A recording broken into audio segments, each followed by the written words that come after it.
I am Pastor Marie-Louise Nangwa from Douala in Cameroon. Welcome to Let's Master Spiritual Law. The lesson of this day is entitled Time of Spiritual Law. We saw in the last thematic that just as every human being is defined by a status, which can be his family status, his professional status, his social status, there is also a spiritual status. We have seen that this spiritual status has an impact and incidence on the enjoyment of God's promises in his life. We have studied the main type of spiritual status that exist. For example, we have seen the following spiritual statuses. The blessed status, that consists of the fact of being able to enjoy the favor of and benefits of God. The blessed status, which consists of being able to enjoy the favor and benefits of God.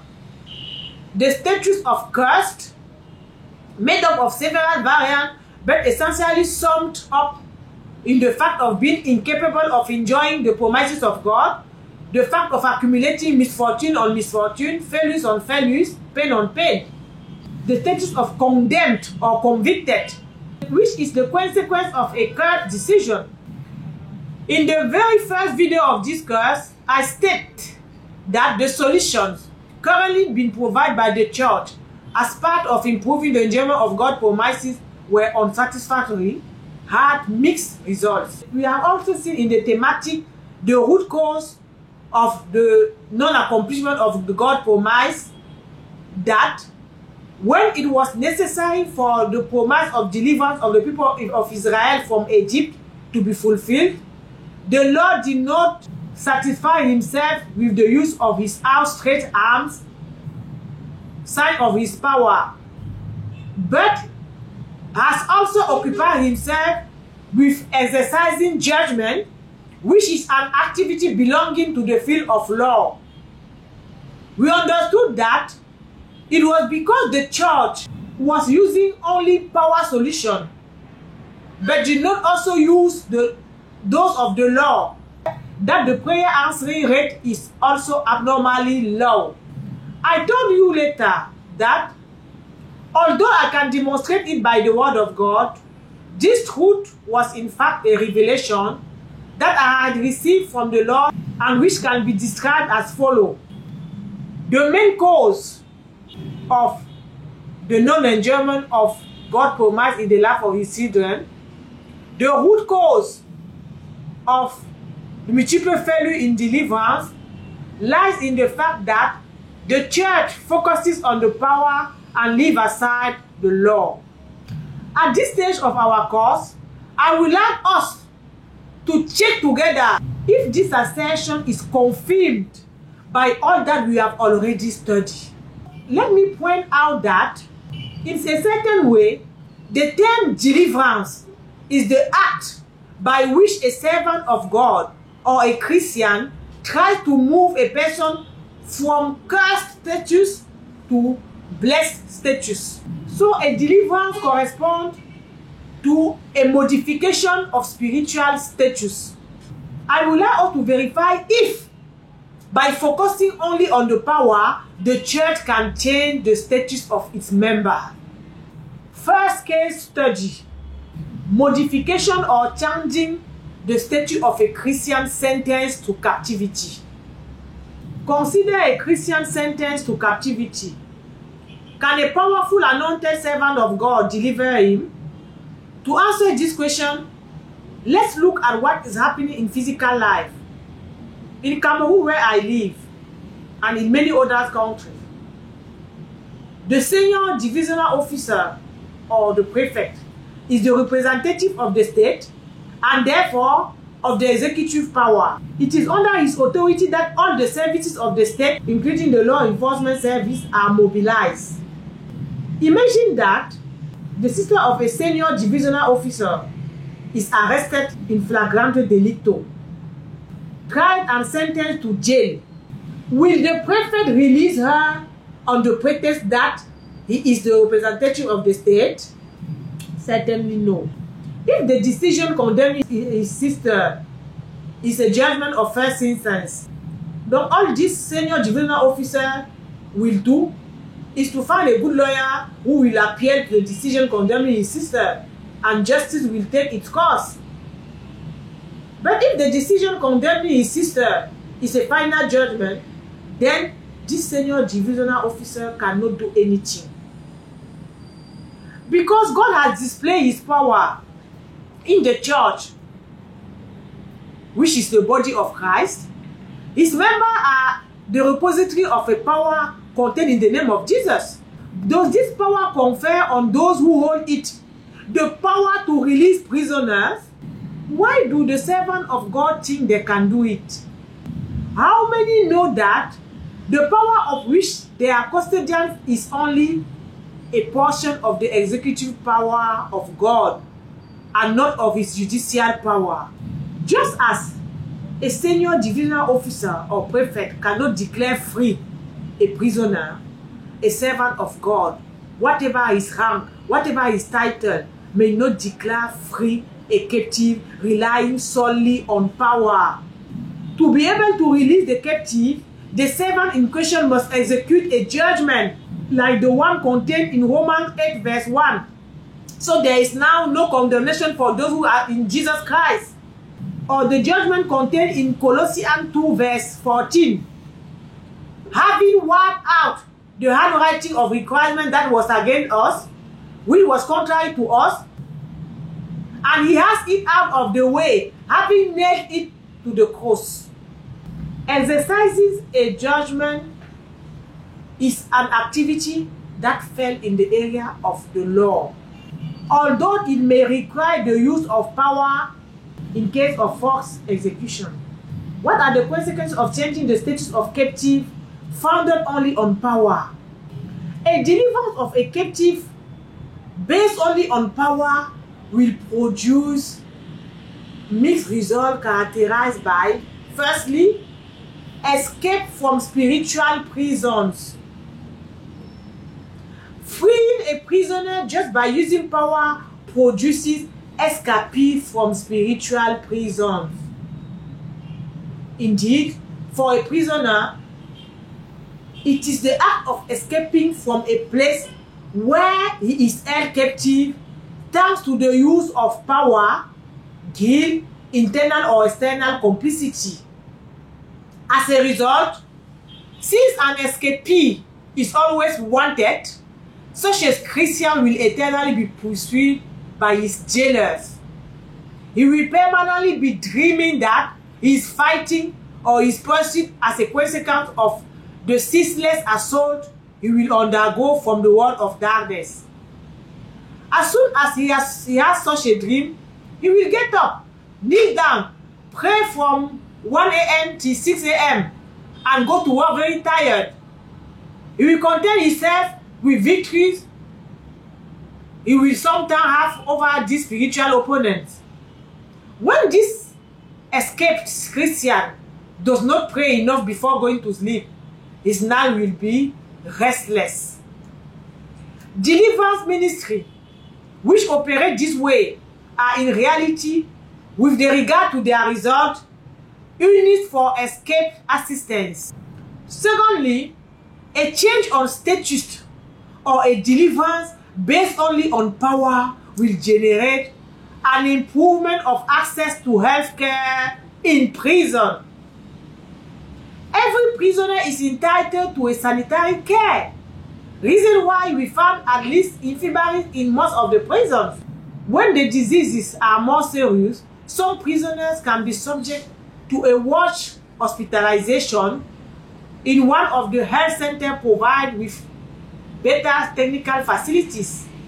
Because they use only the gift of healing, which is a gift of power, without solving the problem of law, some deliverance ministries can be compared to either a mobile health unit, using power to provide health care to prisoners in their respective places of captivity, or to private hospitals providing treating to prisoners under surveillance. Being healed by the prayer of the church is not synonymous with a ceasing of the state of captivity. It's not synonymous to the end of captivity. Thirdly, a change of status or a deliverance based only on power will generate an improvement of living condition in prison. Since other ministries use the gift of miracle, which is also a power gift, without solving the problem of law, the solutions they bring are equivalent to the action carried out by non-governmental organizations for the promotion of the well-being of prisoners. These non-governmental organizations can provide them with better living conditions, food, equipment for education or for entertainment, but they do not tackle the problem of their detention. Are there no VIP prisoners in some prisons? In some countries, prisoners are more comfortable than some living houses. So, prisoners enjoy the guarantee of protection against cold during winter and a balanced diet. Consequently, some former prisoners sometimes voluntarily commit crimes with an aim of taking shelter since they cannot afford the renting or an accommodation. Many children of God enjoy a good health, but find some aspect of their life being controlled, limited. They are captive. Some became used to captivity. Fourthly, a change of statute or a deliverance based only on power will generate prosperity in prison. Some prisoners can see their condition improve by receiving assistance reserved for needy prisoners or donations from charity association. This does not nevertheless terminate their captivity. This does not put an end to their captivity. In some prisons of the world, prisoners have the opportunity to have a job, which yields money in prison. There are people who conduct their businesses from prison and make them prosper. There are some who even establish business networks in prison and earn a lot of money. In Cameroonian prison, there are prisoners who sell food, who earn money by taking care of wealthy prisoners, by cleaning their room, by cooking for them. Prospering materially is not proof of an absence of captivity. So many Christians receive the blessings, God's healings, or any other miracles while remaining in captivity. In other words, they do not fully enjoy their rights, their benefits as child of God. They remain condemned to suffer oppression, limitation, and other forms of exactions. Do not hesitate to subscribe to the channel, Came of God channel, in order to receive all the next video. Just press the red button, subscribe, below the video. Now let us go to the second case study. It's about the changing of the status of spiritual married. We have seen that there is a status of spiritual married. Does a powerful anointed servant of God have the ability to cancel a spiritual union, a spiritual marriage? Let's look in the physical life. Does the most powerful man in a city, a country, have the ability, the right to dissolve a marriage? Imagine a couple of US citizens living in their country whose wife is complaining of domestic violence. Imagine that this woman is close, is a relative to the American president. This president of the United States, informed of this situation, will he cancel this union? Can he dissolve a marriage on the president that is the most powerful man on earth? Certainly no. The woman in question will have to turn to a judge who will first sign a protection order, a restraining order, or an injunction for protection, preventing the abuser husband from approaching her. Then the divorce proceeding will take place and the marriage in question will be cancelled later. What are the consequences of changing a spiritual marriage statute based solely on power. A deliverance from a spiritual marriage based only on the power of God will just produce a desertion of the marital home. The victim will be separated from his spouse without the union having been dissolved. The latter will tend to try to come back, wanting to take advantage of moments of weakness to assert his right. Third case study: deliverance of a possession case or change of possession status. We saw that spiritual possession is the de facto mastery of a spirit over a person. The fact for the spirit to be able to introduce itself in this person, to settle there, to control him, this person is described as possessed. We are also seeing that demons sometimes hold titles of spiritual property in the life of their victim, title deeds, which often leads them to say to their victim, "This is my house." The deliverance of a possessed person is thus the question of expropriating of a demon. It is a dispute relating to the right to property. If you realize one day that a malicious person has occupied one of your homes and settled there, what are you going to do? If you are stronger than him, are you going to force him out by your muscles? You have two options. Option A: if you succeed in recovering your house, so you can rejoice in your victory. But if at the same time that person who had occupied your house had established an illegal title on it, what will you do? If he is there, he will even be able to file a complaint and initiate a reintegration action. You will then be forced to challenge his illegal title deed. You will have to resort to justice. Option B: if that person is stronger than you, what will you do? Yeah, again, you will be obliged to go to court.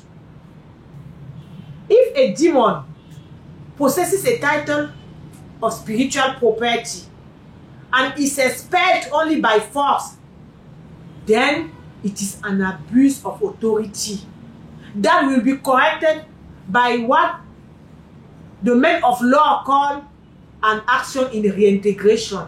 The truth is that, just as in physical life, any dispute related to the right of property is settled in court. Any deliverance of a possessed person is also a legal problem.